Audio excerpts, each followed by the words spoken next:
habari gani Mwanakeo TV? Kama ni mara yako ya kwanza, tafadhali subscribe na turn on notification. Karibu katika ulimwengu wa siasa. Jina langu ni Mwanakeo TV. Yeriko Nyerere, huyu ni miongoni mwa wanasiasa mashuhuri kweli kutoka chama cha Chauma pale, lakini Yeriko Nyerere amekuwa akizua mijadala mbalimbali katika mtandao wa Twitter kutokana na kufariki kwa Anna Koome. Huyu ni miongoni mwa wanasiasa ambao walishtaki Chadema kutofanya shughuli za kisiasa kutokana na mgawanyo wa mali. Anna Koome amefariki dunia, lakini Yeriko Nyerere amekuja na ujumbe mzito kweli kwa chama cha demokrasia na maendeleo kutokana na kuwa na tabia ya kufurahia pindi vifo vinavyotokea kwa wale wa watu ambao wanasaliti Chadema au katika ambao wanatokea katika chama tawala. Yeriko Nyerere ameandika ujumbe huu na nukuu: hii tabia ya Chadema kushangilia mtu akifa kisa tu mlitofautiana msimamo ina tafsiri gani katika jamii ya Tanzania? Juzi walishangilia mzee Lukuvi kufariki, leo wanashangilia mama Anna Koome kufariki, wakiamini amekufa kwa sababu alishtaki Chadema. Mama Maurida Koome ni shujaa, amekufa akiwa katika mapambano ya haki ya kuipigania Zanzibar wanaodhulumiwa ndani ya Chadema. Katika hili anatakiwa kuenziwa na vizazi vyote vya wapenda haki nchini, lakini analipwa matusi na kejeli. Ukiwauliza watukanaje kuwa hivi, mtangulizi wa mama Koome mzee Masinde naye alifariki kwa kuishtaki Chadema, wanakosa majibu na kupromosha matusi ya nguoni. Nani kairani hiki kizazi? Ndugu zangu, mbona siasa majitaka zinatuondolea utu na ubinadamu katika taifa hili? Kwa nini katika nchi tunakuwa na chama cha aina hii kisichofaa kwa jamii yetu? Mwisho kunukuu maneno hayo ya Yeriko Nyerere, ambaye Yeriko Nyerere ameandika na kuishutumu Chadema kwa kuwa na sifa ya kushangilia vifo vya wanasiasa pindi wanapokuwa wanafariki. Una maoni gani kwa hichi ambacho Yeriko Nyerere ameandika? Tafadhali shusha maoni yako katika sehemu ya comment section. Katika eneo la maoni hapa, maoni yamekuwa ni mengi. Wa kwanza anaitwa Maarifa ya Bula, anasema mwenzi Bibi Titi Mohamed kwanza dogo. Lakini Evans Mate anasema kwamba Wazanzibari wanadhulumiwa. Haya, tuambie, mlikuwa mnadhulumiwa nini wakati mnapanga hili? Mliwatoa nje ya vikao?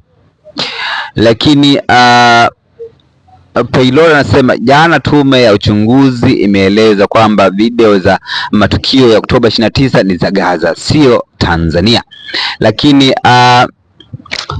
Sophist anasema hata wewe ukifa tutashangilia sana, mnatumika kutuumiza chama chetu na mwenyekiti yuko ndani kwa sababu ya tamaa zenu za madaraka.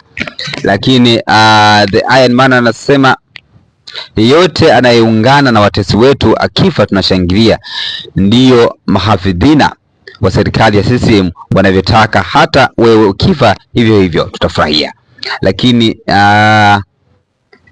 Mr. T anasema mbona kwenye uongozi wa Freeman Mbowe hakuwahi kushtakiwa chama? Kwa nini akashtaki chama baada ya Lissu kuishinda uchaguzi? Lakini Chazi Simba anasema mbona unaiongelea Chadema kila siku? Lakini Chazi anasema kwa mfano wewe ukifa nitalewa sana. Lakini Dickson Hada anasema hakuna utu bila Yesu.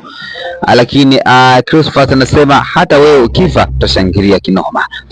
Lakini Eden anasema kama wewe unavyoshangilia Lissu kuwa gerezani na watu kupotezwa, na pia na sisi tutakavyoshangilia. Lakini Imana anasema ingekuwa safi sana tukata kidogo. Lakini Soelera anasema hili Dismas anasema usilijua wewe Nguchilo mwenzangu, Chadema ishavuka ngazi ya chama. Chadema ni imani, ipo kwenye mioyo ya watu. Hayo ni baadhi ya maoni ambao yametolewa katika chapisho la Yeriko Nyerere kutokana na chapisho lake ambalo amelishusha katika mtandao wa Twitter kuhusu Chama cha Demokrasia na Maendeleo Chadema, kufurahia vifo vya wanasiasa mbalimbali ambao pindi wakifariki umekuwa na sifa ya kufurahia. Lakini nitasoma comment za mwisho tatu nione watu wana mtazamo gani kuhusiana na hichi ambacho ameandika Yeriko Nyerere. Lakini hapa namuona anaitwa Lodrick anasema, wewe Yeriko Nyerere, siku ukifa tutashangilia pia, yaani ni mwendo wa mdundo, wewe na sisi mna baraka wote. Lakini Christopher anasema kama wewe ulivyoshangilia amejirudia, comment imejirudia. Lakini African Teknolojia anasema, wewe ni nani hadi utupangie wengine namna ya kureact? Ni haki yao hao wanaoshangilia. Huyu mama alitumika kuihujumu Chadema, amekufa, ni haki yake kufa, hata wewe ukifa sawa tu. Lakini Fioti anasema kawaulize vijana kule Dar es Salaam kama wanataka kuandamana tena. Lakini Koteno anasema, hebu jaribu kuwaza ukiondoka wewe sasa hivi itakuwa shangwe au vilio. Omba msamaha kuangalia mapema ili uje kuwaficha ndugu zako aibu. Hayo ni baadhi ya maoni ambayo wamezidi kutoka katika chapisho la Yeriko Nyerere.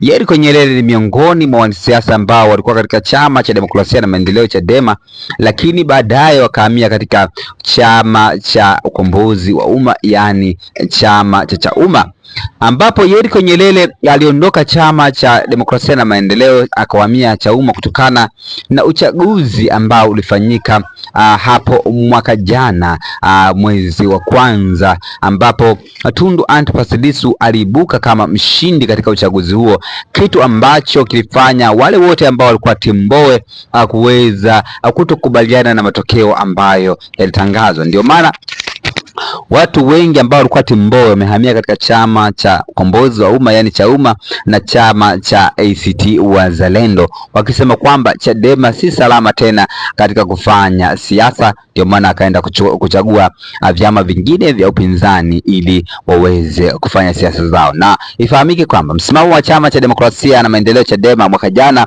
ulikuwa ni mkali kweli kweli, kushiriki uchaguzi, kitu ambacho kilifanya wanasiasa wengi kuhama chama hicho na kuhamia vyama vingine vya upinzani. Na Yeriko Nyerere alikuwa ni miongoni mwa watu ambao waliitelekeza Chama cha Demokrasia na Maendeleo Chadema na kuhamia katika Chama cha Ukombozi wa Umma. Una maoni gani kama mwana Keo TV? Tafadhali shusha maoni yako katika sehemu ya comment section hapo. Lakini kama ni mara yako ya kwanza, ningependa kuona una subscribe na kutana notification ili uwe mwanafamilia wetu katika ulimwengu wa siasa. Asante kwa pamoja nami, jina langu Keo TV. Tutaonana katika masuala ya kisiasa. Bye bye.